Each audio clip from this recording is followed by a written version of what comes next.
Sir इतना इतना इतना सब पाकिस्तान हमसे कट कर बने। सर उनको बस इतना बोलिए ना, सिंधु नदी की पानी रोके क्या, प्यासे मरना है जनाब को। अभी यहाँ पे अम्मी जान और मौसी जान सब याद आने लगेगी, आपको तो फर्क भी नहीं पता होगा। आप जाहिर सी बात है सर, उनको तो ये भी नहीं पता होगा उनकी अम्मी जान कौन है, बीबी जान कौन है, बहन जान कौन है। उनकी कौन सी बहन कब जान बन जाएगी उनको खुद नहीं पता होता है। ये वही यासीन मलिक है ना जिसको बाल पकड़कर खींचकर बीजेपी सरकार ने जेल में डाला है, और आपको आज इसके साथ बहुत मोह माया दिख रहा है। अभी यासीन मलिक अभी बहुत से बाकी है सर, अभी धैर्य रखिए, अभी पाकिस्तान को भी कब्जा करना बाकी है। सच्चाई ये है कि ये कोई भड़काए हुए नहीं है, इनको करना है इस देश पर कब्जा, इनको करना है गजवाए हिंद, और ये फेंकेंगे पत्थर, और इनको चाहिए सरकारी नौकरियां, सब कुछ चाहिए इस देश से। और आप पत्थर भी फेंकेंगे इस देश को, जलाएंगे भी तो इस देश को। तो पहली सरकार थी आपके ऐसे कामों को नजरअंदाज कर ले रही थी, अब नहीं होगा ये। अब कुछ साल पहले बीजेपी आई है तो अब आपको रोजगार नहीं मिल रहा, इससे पहले सब कुछ थे हमारे सरकार के पास, क्यों नहीं ले लिया आपकी अब्बू जान ने।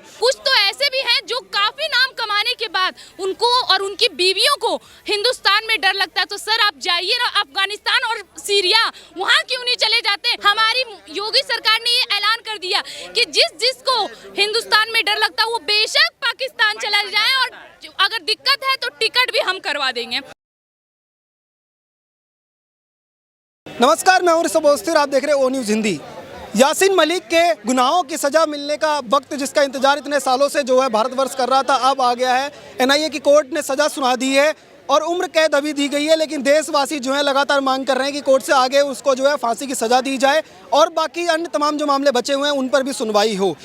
मैम, किस तरीके से देख रहे हैं कि इतने वर्ष लगे आज उसको सज़ा मिलने में, जिसको ने इतने सारे लोगों का कत्लेआम किया, कश्मीरी पंडितों को वहाँ से निकाला और तमाम टेरर फंडिंग के आरोप लग रहे थे। पाकिस्तान जो है वो आज उसके समर्थन में उतरा है, तमाम उनके क्रिकेटर्स जो हैं, प्रधानमंत्री उनके खुद उतरे हुए उनके समर्थन। देखिए, बेटे को अगर कुछ हो तो अब्बा जान को तो बुरा लगेगा ही ना, जाहिर सी बात है। हम अच्छे से जानते हैं कि हमारे देश में आज आतंकवादी पल रहे हैं, किसकी वजह से, हमारी 70 साल से जो कांग्रेस रही थी उसकी वजह से। और ये आ कहां से रहे, ये पैदा कहां से हो रहे, तो पाकिस्तान से। पाकिस्तानों का काम ही यही रहा है कि हमेशा आतंकवादी पैदा करना और भारत पर आक्रमण करवाना। उन्होंने बहुत ही अच्छे तरीके से ये सारे कार्य को किया, लेकिन क्या हुआ, उन्होंने ये गलती कर दी, उनको ये याद नहीं रहा कि अब कांग्रेस की सरकार नहीं, अब बीजेपी की सरकार है।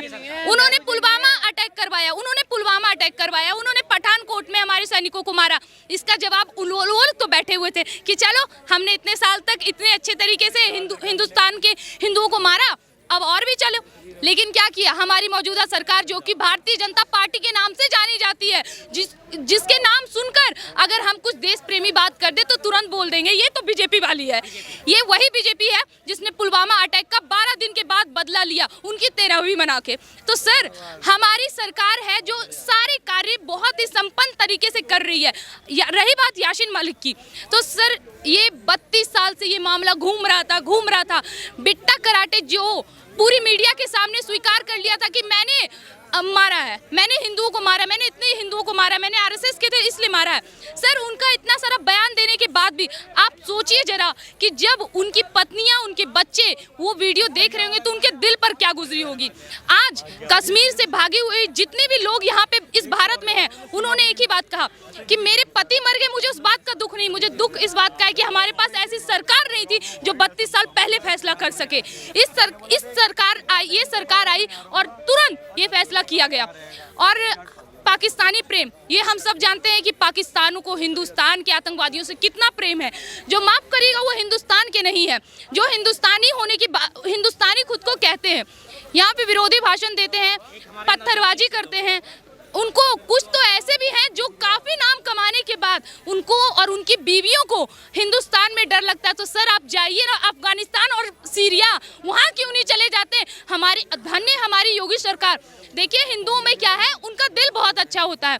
क्या है ना कि कहते हैं सत्य की जय हो, असत्य का हार हो, प्राणियों में सद्भावना हो, विश्व का कल्याण हो। ये हमारी सनातनी धर्म ये शिक्षा देती है। और इसी शिक्षा के बावजूद हमारी योगी सरकार ने ये ऐलान कर दिया कि जिसको हिंदुस्तान में डर लगता है वो बेशक पाकिस्तान चला जाए, और अगर दिक्कत है तो टिकट भी हम करवा देंगे। और अभी ये पाकिस्तानियों का जो इस प्रकार हमारे लिए प्रेम दिख रहा है यासीन मलिक के लिए, तो ये यासीन मलिक वही है ना जो कुछ साल पहले जो हमारी मौजूदा सरकार उस वक्त थी कांग्रेस, मनमोहन सिंह के साथ इस तरह हाथ मिलाते हुए तस्वीर है। ये वही यासीन मलिक है ना जिसको बाल पकड़कर खींचकर बीजेपी सरकार ने जेल में डाला है। और आपको आज इसके साथ बहुत मोह माया दिख रहा है। अभी यासीन मलिक अभी बहुत से बाकी है सर, अभी धैर्य रखिए, अभी पाकिस्तान को भी कब्जा करना बाकी है। पाकिस्तान के प्रधानमंत्री कह रहे हैं बहुत नाइंसाफी हो रही है, यासीन मलिक जो है वो कश्मीरियों के नेता हैं, उनके साथ नाइंसाफी हो रही है, अत्याचार बंद होना चाहिए। इस हिसाब से तो आपके लिए अंडरवर्ल्ड डॉन भी बहुत बड़े बुद्ध है, इस हिसाब से तो होने चाहिए। देखिए सर क्या है ना, शुरुआती दौर से पाकिस्तान आतंकिस्तान के नाम से जानी जाती है। सारे आतंकी फंड वहीं से आते हैं और वहां से आके हमारे देश में घुसते हैं। और हमारे देश में देखिए कितने अच्छी सरकारें रही थी, 70 साल तक इतनी अच्छी सरकारें रही थी कि उन्होंने कहा नहीं नहीं ये आतंकवादी नहीं है, पत्थर फेंकू इंसान नहीं है, ये अल्लाह के भटकाए हुए बंदे हैं, इसको अपने पास रखिए, इसको पनाह दीजिए। और उसी पनाह की वजह से आज हमारे देश में इतने आतंकवादी घुस गए, इतने आतंकवादी घुस गए। माफ करिएगा हम ये भी नहीं पहचान पाएंगे कि आप हमसे खबर पूछ रहे हैं आप आतंकवादी हैं या हिंदुस्तानी। जी जैसे ही यासीन मलिक पे फैसला आने वाला था, आपने देखा उनके घर के बाहर तमाम जो है वो कश्मीर के लोग जो है वो इकट्ठे हो जाते हैं। और जो इतने वर्षों बाद भी पत्थरबाजी नहीं हुई थी, आज पत्थरबाजी की घटना भी वहाँ से देखने को मिली। क्या उनको आज भी कोई भड़काने की कोशिश कर रहा है अंदर? सर देखिए सबसे पहली बात ना, ये कोई भड़काने की कोशिश नहीं है। अब कोई छोटे बच्चे तो है नहीं यहाँ। हमारा देश वो है ना कि जब बच्चे हिंदू सनातनी जो होते हैं ना, उनका दिमाग इतना तेज होता है कि वो सही गलत का फैसला स्वयं कर सकते हैं। ये कोई भटकाने उटकाने वाली और भड़काने वाली बात नहीं है। 250 रुपए देके थोड़े 1-2 हाफ का दाम निकल जाता है, उतना मिल जाता होगा उन लोगों को, वो लोग संतुष्टि ले लेते हैं। लेकिन सच्चाई ये है कि ये कोई भड़काए हुए नहीं है। इनको करना है इस देश पर कब्जा, इनको करना है गजवाए हिंद, और ये फेंकेंगे पत्थर। और इनको चाहिए सरकारी नौकरियां, सब कुछ चाहिए इस देश से। और आप पत्थर भी फेंकेंगे इस देश को, जलाएंगे भी तो इस देश को। तो सरकार तो पहली सरकार थी आपके ऐसे कामों को नजरअंदाज कर ले रही थी, अब नहीं होगा ये। पाकिस्तानी टीम के पाकिस्तान की जो क्रिकेट टीम है उसके पूर्व कप्तान है शाहिद अफरीदी, उन्होंने कहा है कि ये जो भारत देश है ये उसमें मानवाधिकारों का हनन हो रहा है, हम यूएन में लेके जाएंगे और पूरी दुनिया को इंडिया की तस्वीर दिखाएंगे। तो दिखाइए ना सर, 70 साल से इंडिया को जाना जा रहा था कि एक विकासशील देश है। प्राचीन भारत से हमारा हिंदुस्तान, हमारे अखंड भारत का पहचान था। स्वामी विवेकानंद जी जैसे यहाँ पे नौजवान हुआ करते थे। हमारा सोने का चिड़िया से नाम जाना जाता था, भव्य मंदिरों से जाना जाता था। लेकिन मुगलों ने जो किया सो किया। अब उसके बाद जब कांग्रेसी सरकार आई तो उसने भी यही किया। गोरे इस देश से चले गए, भूरों ने राज कर लिया और उस भूरों ने इस देश को इस प्रकार मंथन कर लिया ना कि यहाँ पे आतंकवादियों की घुसपैठी। और तो और इस देश की ना सिर्फ राजनीतिक बल्कि आर्थिक स्थिति खराब होने का भी जिम्मेदार कांग्रेस सरकार का ही है। अब कुछ साल पहले बीजेपी आई है तो अब आपको रोजगार नहीं मिल रहा, इससे पहले सब कुछ थे हमारे सरकार के पास, क्यों नहीं ले लिया आपके अब्बूजान ने? दूसरे देश के नेता, दूसरे देश के पॉलिटिशियन नेत्री या दूसरे देश के क्रिकेटर हो या कोई भी हो, हमारे देश में आके बयान दे रहे हैं भाई यासीन मलिक गुनहगार नहीं है। यासीन मलिक अगर तुम्हारी बीवी और बच्चों का बलात्कार किया होता तब क्या होता? यासीन मलिक अगर तुम्हारे पाकिस्तान में घुसकर, नहीं घुसेगा ना सर, अपना घर कौन तोड़ता है? चलिए मान लीजिए थोड़ी देर के लिए अगर यासीन मलिक ने पाकिस्तान में ऐसे कुछ कार्य किए होते, उस वक्त आपका बयान क्या होता? आप तो आप अपने चाचा जान अब्बू जान के लिए भी किए भी नहीं है। अगर हमारी बात पे यकीन नहीं है तो आप देख लीजिए अलाउद्दीन खिलजी का इतिहास, जो अपने चचा जान, अपनी बीवी जान, अपनी बहन जान किसी का नहीं हुआ। और एक नहीं न जाने हजारों उदाहरण है ऐसे हमारे देश के मुगल लोगों का, हमारे मुसलमानों का, जिन्होंने इतने भव्य कार्य किए हैं। और ये शाहिद अफरीदी का जो ये बयान है, ठीक उसी प्रकार जिस प्रकार पाकिस्तानी प्रधानमंत्री का बयान था। तो आप लोगों की ये मिली भगत के बयान देने से इस देश का कुछ नहीं होने वाला। होगा तो वही जो सच्चाई है। 32 साल लगे हैं हमारी सरकार ने आके अब एक सटीक और सही फैसला किया है, इसे तो नकारने नहीं देंगे। और अभी ये सिर्फ यासीन मलिक, अभी और भी बाकी है। बालाकोट के एयर स्ट्राइक पर कई लोगों ने, हमारे ही देश के नेताओं ने सवाल उठा दिए थे, क्या आप वो नहीं इस पर सवाल उठाएंगे कि ये कोर्ट को जानबूझकर कोर्ट को भी मॉडरेट किया? अपने भाईजान को गलत कौन बोलता है सर? वो तो उनके भाईजान है ना, उनको खाने के लिए दे रहे थे ना। देखिए सर, ये जो कुछ नेता थे ना जिन्होंने ये कहा था कि पुलवामा अटैक पर और पठानकोट अटैक पर कि भाई भारतीय जनता पार्टी ने वहां पे सैनिकों को भेजा या फिर पेड़ पौधे गिरा के आ गए।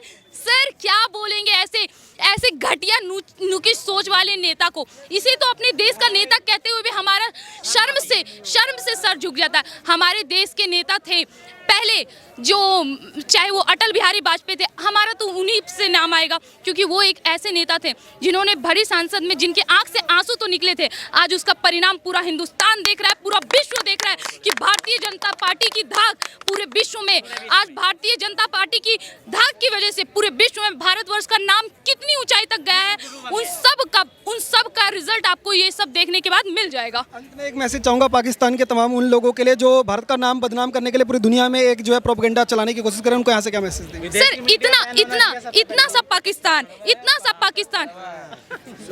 पाकिस्तान वो किस हिसाब से अपने आप को इस तरह आगे लाने की कोशिश कर रहा है, हमसे कट कर बने। सर उनको बस इतना बोलिए ना, सिंधु नदी की पानी रोके क्या, प्यासे मरना है जनाब को। अभी यहाँ पे अम्मी जान और मौसी जान सब याद आने लगेगी, आपको तो फर्क भी नहीं पता होगा। आप जाहिर सी बात है सर, उनको तो ये भी नहीं पता होगा उनकी अम्मी जान कौन है, बीबी जान कौन है, बहन जान कौन है। जाहिर सी बात है ना, हम आप हिंदुस्तानी वासी जितने भी हैं हिंदू, हम लोग राखी का त्योहार मनाते हैं, राखी एक दूसरे की कलाई पर भाई बहन का पवित्र त्योहार मनाते हैं, पर उनमें ऐसा कुछ नहीं है। उनकी कौन सी बहन कब जान बन जाएगी उनको खुद नहीं पता होता है। तो ऐसे पाकिस्तान जिनकी इस तरह की सोच रही है, और उसी से रिलेटेड हमारे देश में ना सिर्फ मुस्लिम बल्कि कुछ हिंदू नेता भी रहे हैं, कुछ हिंदू व्यक्ति भी रहे हैं जो कहते हैं कि नहीं भाईचारा निभाओ। हमने तो भाईचारा निभा दिया, अगर यकीन नहीं है तो याद करो, अखंड भारत जो कि 83 लाख वर्ग किलोमीटर क्षेत्रफल तक पहुंचा था, आज वो 33 लाख वर्ग किलोमीटर क्षेत्रफल पहुंच गया। सर और कितना बर्दाश्त करें, हमें हमेशा गलत इतिहास की जानकारी दी जाती है। क्यों 6 to 12 12 हमेशा हमें बताया गया, अकबर, बाबर, औरंगजेब, शिवाजी, महाराणा प्रताप के बारे में क्यों नहीं बताया गया? ये सब सारे सवाल इस वजह से हैं क्योंकि अब हमारी सरकार बदल रही है। 1947 से लेके लगातार 5 बार हमारे मिनिस्टर रहे हैं मुसलमान, एजुकेशन मिनिस्टर, जिसकी वजह से हमें गलतियां बताई जा रही है।